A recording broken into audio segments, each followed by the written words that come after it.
புனித கால்வினஸ் 12ஆம் நூற்றாண்டில் இத்தாலியின் மிலான் நகரத்தில் வாழ்ந்தவர். மிலான் நகர் ஆயராக தனது நேர்மையான பாசத்துடன் கூடிய போதனை, ஏழைகளுக்கான அக்கறை, திருச்சபைக்கு அளித்த விசுவாச துணிச்சலால் அழகான சாட்சியாக திகழ்கிறார். அதிகார கோளாறுகளும் கிளர்ச்சிகளும் நிறைந்த காலத்திலும் திருச்சபையின் போதனைகளை வலிமையாக பாதுகாத்தவர். அரியணிய பிழை நோக்கங்களை எதிர்த்து திருச்சபையின் உண்மைத்தன்மையை நின்று நிலை கொண்டார். ஏழைகள், பட்டினியினால் பாதிக்கப்பட்டவர்கள், துன்பத்திலிருப்பவர்கள் ஆகியோருக்கு அன்பும் தாராளமுமாக செயல்பட்டார். ஜெபம்: சத்தியத்திற்கு நீங்கள் நின்ற துணிச்சலை எங்களிடத்திலும் வளர்த்தருளுங்கள்.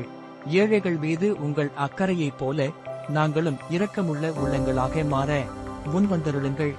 நாங்கள் எப்போதும் திருச்சபையின் உண்மையைச் சாற்ற உங்கள் முன்னிலை வேண்டுகிறோம். ஆமேன்.